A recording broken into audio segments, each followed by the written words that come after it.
Ada sebuah legenda yang menggelitik imajinasi masyarakat Jawa, Joko Tingkir, begitulah ia dikenal, merupakan sosok yang penuh misteri dan kehebatan. Namun, di balik ketenarannya sebagai raja pertama kerajaan Pajang, tersembunyi kisah yang tak banyak diketahui orang. Joko Tingkir, atau sebenarnya bernama Mas Karebet, meraih namanya ketika sang ayah, Ki Kebo Kenanga, sedang mempertunjukkan wayang beber yang dipimpin oleh dalang bernama Ki Ageng Tingkir.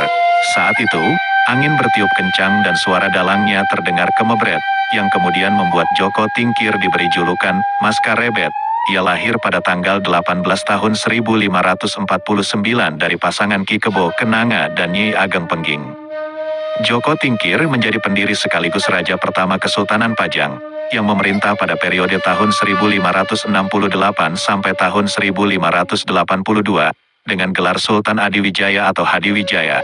Keturunannya menarik perhatian, karena ia merupakan putra Kebo Kenanga dan cucu dari Adipati Andayaningrat, yang juga dikenal sebagai Syarif Muhammad Kebungsuan. Merunut dari nasab Joko Tingkir merupakan keturunan ke-23 dari Kanjeng Nabi Besar Muhammad Sallallahu Alaihi Wasallam.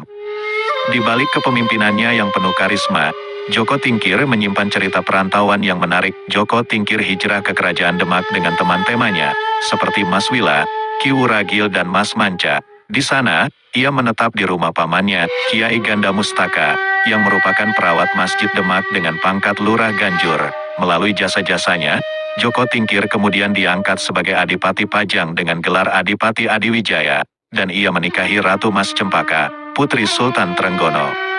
Tak hanya mahir dalam politik dan kepemimpinan, Joko Tingkir juga merupakan seorang ulama besar yang sangat dihormati oleh masyarakat Jawa.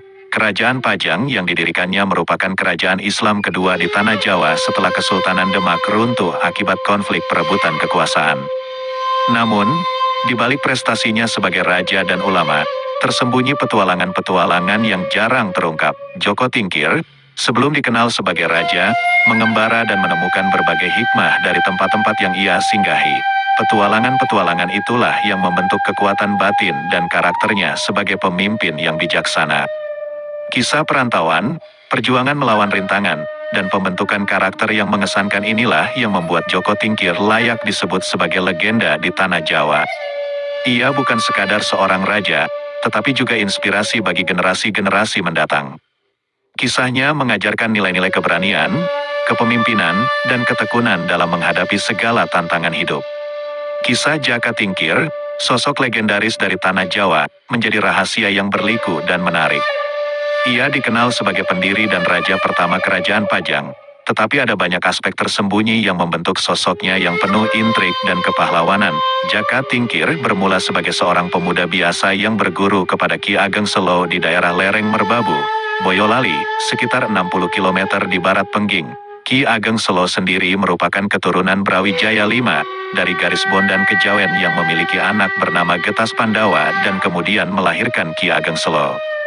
Dalam perjalanan waktu, Ki Ageng Selo memiliki cucu yang menjadi sosok penting dalam hidup Jaka Tingkir, yakni Ki Ageng Pemanahan, putra dari Ki Ageng Ngenis, serta Ki Penjawi, anak angkat Ki Ageng Ngenis. Ketiganya, Jaka Tingkir, Pemanahan, dan Penjawi, bersahabat dan bahkan dianggap sebagai saudara.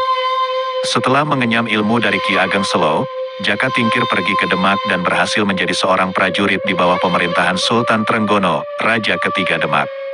Dalam perjalanannya sebagai seorang prajurit, Jaka Tingkir mengalami berbagai cobaan dan dinamika.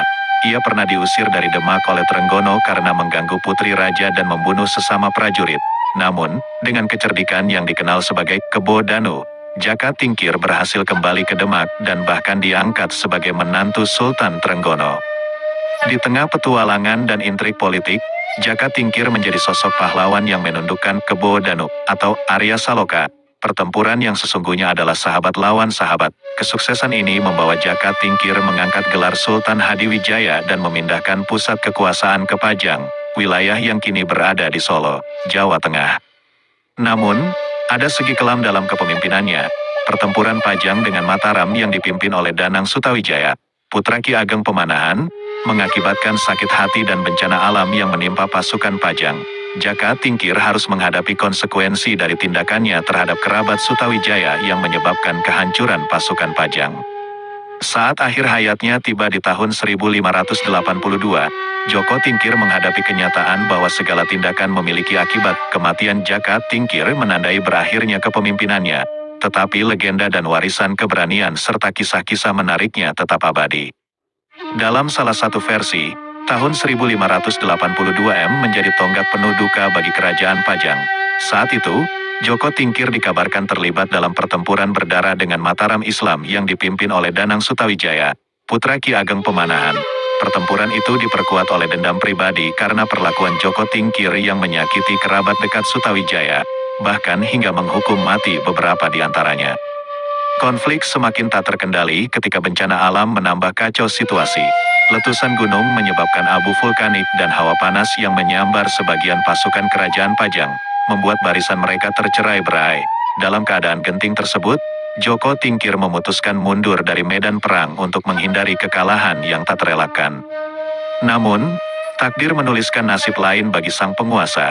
Di tengah perjalanan pulang, Joko Tingkir mengalami kecelakaan, terjatuh dari tunggangannya yaitu seekor gajah yang menyebabkan luka parah. Kepulangan Joko Tingkir ke Pajang diiringi oleh kesakitan yang tak tertahankan, dan usahanya untuk bertahan tampak sia-sia. Di tahun yang sama, riwayat kelam mengakhiri perjalanan hidupnya. Joko Tingkir menghembuskan nafas terakhirnya di tahun 1582 Ia pun dimakamkan di tempat peristirahatan terakhir, yaitu Makam Butuh, Desa Gedongan, Kecamatan Plupuh, Kabupaten Sragen.